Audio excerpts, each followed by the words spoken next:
ये दो बड़े अंतर हैं अहिल्या और खंडेराव के बीच में। नमस्कार दोस्तों, स्वागत है आपका आपके अपने चैनल हंग्री स्पिरिट्स में। हंग्री स्पिरिट्स देख रहे सारे दर्शकों का मैं अंजू शर्मा दिल से स्वागत करती हूँ। खंडेराव आते हैं, अहिल्या स्वागत करती है, उनके लिए स्पेशल मावा बाटी बनाती है और वहीं पे फिर से वो चर्चा शुरू होती है धन्नाजी सरदार की। वहां पे अहिल्या अपनी बात कहती है मगर खंडेराव उस बात से आगे बढ़ते हैं, तो जिससे कि हमें पता चलता है कि ये बड़े दो अंतर हैं खंडेराव और अहिल्या के बीच में, इसलिए अहिल्या इन सब से अलग है। चलिए बात करते हैं इसके ऊपर, मगर पहले वही गुजारिश, जिन्होंने अभी तक चैनल को सब्सक्राइब नहीं किया है कृपया कर लीजिए। साथ में दोस्तों बेल आइकॉन दबाइएगा ताकि आपको हमारे वीडियोस के नोटिफिकेशन मिलते रहे। सीताबाई और खंडेराव एक ही बाप की दो औलादें। एक औलाद दुखी है, उसके घर में इतना बड़ा कांड हुआ है, उसके ससुर को सजा हुई है, बेटा जो उनका है अभी अभी आया है मुहिम से खंडेराव के साथ साथ वापस, तो ये सारी चीजें एक बेटी के घर पे हुई है जिसको लेके मल्हार राव होलकर भी दुखी हैं।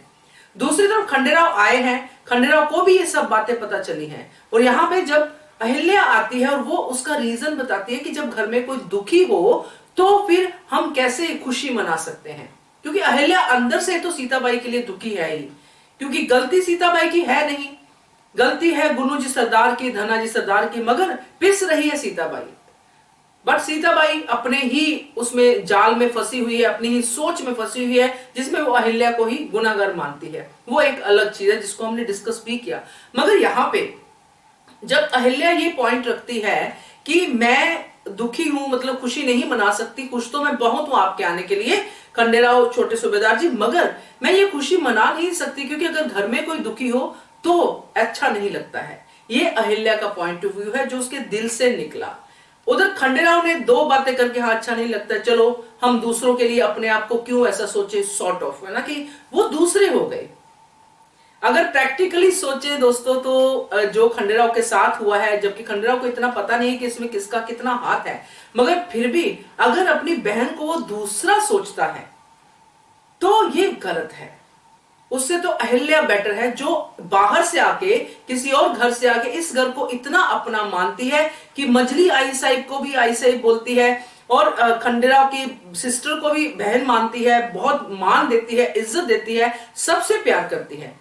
तो ये बड़ा अंतर है कि अपनों के लिए दर्द अहिल्या में ज्यादा है। दूसरा बड़ा अंतर, अहिल्या ने बचपन से लेके अभी तक कितनी जीत हासिल की है और कितने संघर्ष के बाद जीत हासिल की है। ऐसे नहीं कि उसको मुहिम जो है प्लेट में दी गई हो कि लो अहिल्या शिक्षा के लिए लड़ाई करो, लो अहिल्या किसानों को न्याय दिलाओ, लो अहिल्या ये काम करो वो करो, मगर अहिल्या ने वो सारी मुहिम खुद चुनी और उनके लिए भी लड़ाई की कि मुझे ये करना है क्योंकि इसमें प्रजा की भलाई है और जीत अर्जित की। मगर 1% भी घमंड अहिल्या में नहीं आया। एक बार भी उसने इस लाइन पे सोचा ही नहीं कि मैं इतनी जीत हासिल कर चुकी हूं, अब मुझे जीतने से कौन रोक सकता है, नो वन। मगर उसने नहीं सोचा। खंडेराव एक बड़ी मुहिम जीत के आए और खंडेराव का अहंकार तो आपने देख ही लिया है। अब वो ये भी बोलते हैं कि दरबार में भी जीतूंगा, क्योंकि दरबार में अगर ये बात बोलते हैं इसमें भी बहुत बड़ी चीज है कि दरबार में जीतना मतलब अहिल्या से भी टकराव होगा उनका। तो ये सारी चीजें, अहंकार और अपनों का दर्द, ये दो बड़े फर्क हैं जो अहिल्या और खंडेराव को एक दूसरे से अलग दिखाते हैं। आपका क्या कहना है इसके बारे में कमेंट करके बताइएगा। देखते रहिए channel hungry spirits. Thank you so much. Subscribe to our channel by clicking the subscribe button.